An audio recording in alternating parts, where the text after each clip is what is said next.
Here we are again, everyone, with another MiniGT, this time number 496, which I guess is kind of an older one, because I think they're up to like 800 or something models now, maybe even more. I don't see an actual year when they make these things. It would be cool if they put a year on here, so just to see how fast this company has grown. This is definitely the fastest growing, or maybe not growing, but most releases of any diecast brand or any 164 scale brand out, if other than Hot Wheels, which I guess are, well, they're not at 164, right? So these are actually supposed to be realistic models, this brand.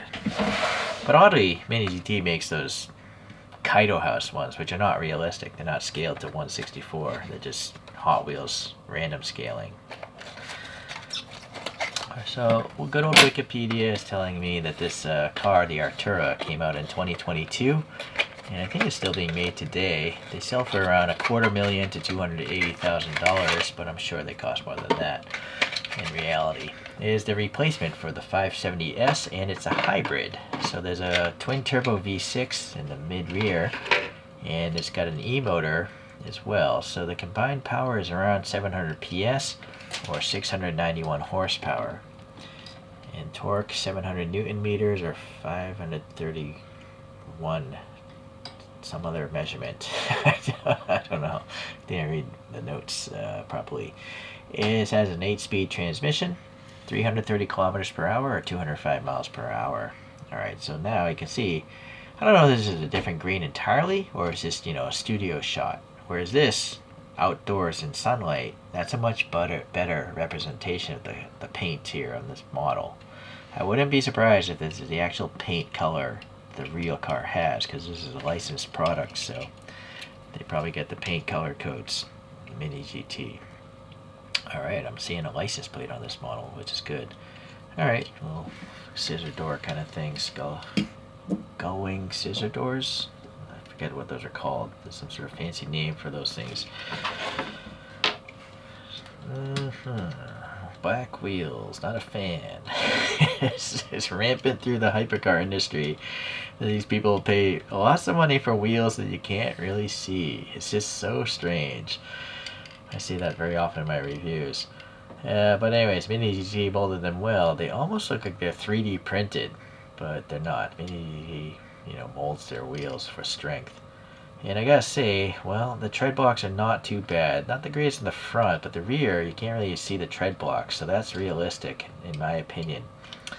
It does still have treads, so it is capable, the brand is capable of making tires look normal from the side and yet still have treads. But a lot of their castings run knobby tires. It's really strange, but not this one. This paint is fantastic. It's this crazy neon greenish Kermit the Frog metallic. It's called Flux Green according to the packaging. A little door handle recess there, and then we have, whoa, I thought that was black paint, but no, that's a real recess. It bottoms out right here, but it looks good. It looks like a vent to me. This venting here looks good enough. There's some sort of black paint there, or some sort of marker, I assume. Okay, oh, in the center of the wheel there's some sort of McLaren swoosh. Then we have the flexible mirrors, which are nice, and they have a recess if you want to try adding some silver paint. The black cut of the windows on the outside, a little groove there. Moving to the front, we have a plastic insert for these tiny headlights. And it looks like there's some shapes back there, so that's nice. This is black paint, looks good. Black paint here as well. Yeah, it's kind of hard to see what's going on, just black. It's bottomed out here, there's no texture, it's just smooth back there, smooth here, smooth here. Those little sensor dimples, maybe a toe point cover. Oh, there's silver paint here. I didn't see that, so maybe those are LED strips on the real car. The McLaren badge, let's see.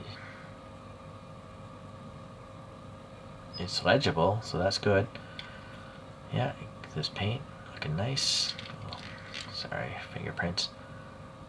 Not the smoothest up top, but not bad either. Yeah, a little black paint in here as well. Raised wiper blade painted black along with the black out of the windscreen.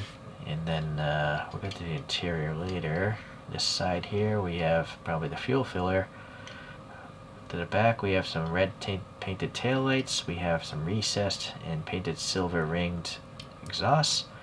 The grille is physically textured, and it's nice. It tells you it's an Artura, and some red reflectors in those valleys or channels there. There's some depth in here, some sort of diffuser, and look, there's molded details of the transmission or differential or some sort of mechanical detail. Some strakes of the metal base seem okay. Weird bump there. I don't know if that's a paint bubble or it looks... No, it is literally a bubble. I just... Look at that. That's a first. I'm not sure if I've ever seen a paint bubble with an actual air inside of it. Well, that I could do that too. Oh. So yeah, one of these is for gas, one is to plug it in. Alright, this roof looks like a separate piece. It's plastic, yep, that makes sense. Alright, vented details here, a little silver paint, and okay, a little black, and even defroster lines there. Oh boy, I don't like defroster lines, they're just unnecessary. So far, the outside looks pretty good. Eesh. Yeah, so that's a problem. It doesn't tell you what the car is on the bottom, but it does at least tell you it's an Artura, so... But you don't know it's a McLaren unless you have a magnifying glass. So I feel it's just weird for this brand to have all this flat space and not mold in, you know, McLaren Artura. It would cost no extra money to have those letters molded in, just like this made in China, right? 2 screws though if you want to modify the thing or fix something or customize it. Well, this is interesting, this physical brake here. So this is a separate piece, as you can see. A little, now that, yeah, that side's not so good. This is better for sure. So the construction of this, yeah, a lot of parts apparently. Let's try about the interior. Molded windows is kind of tough sometimes to see clearly inside of these. It's also tough for me to hold this and then hit the focus. Alright, so you do have this hollow steering wheel there. Boy, the door panel nicely sculpted. The seats are relatively smooth. The center area, I don't know if that's the e-brake handle or what.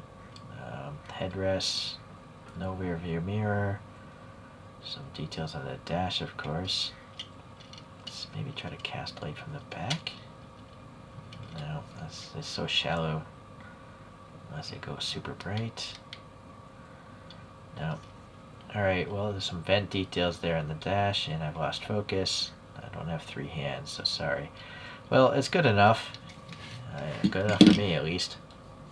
Well, I don't have the 570S in my collection.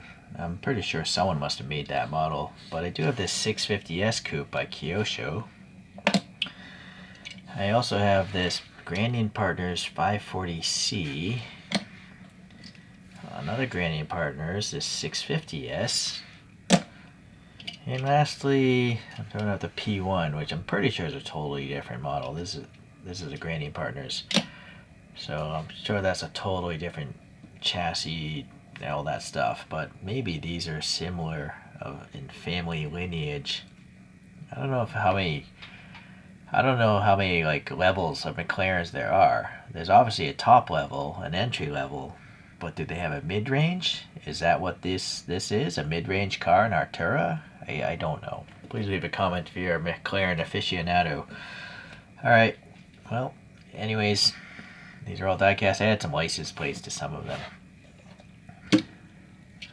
I like the silver wheels, you know, you can see them. The whole black wheel thing is so, again, really odd. But MiniGT did a decent job here. Yeah, a little gappy in some areas, but there's a lot of detail for the cost of a MiniGT. There's a lot of paint apps going on. It's nice to see a license plate. Yeah, I guess for me, I just also wish they took the effort to tell you what the car is entirely on the bottom. Like, literally, again, just molded it in there. It's not going to stop me from buying the brand, so we'll see you the next time we review one.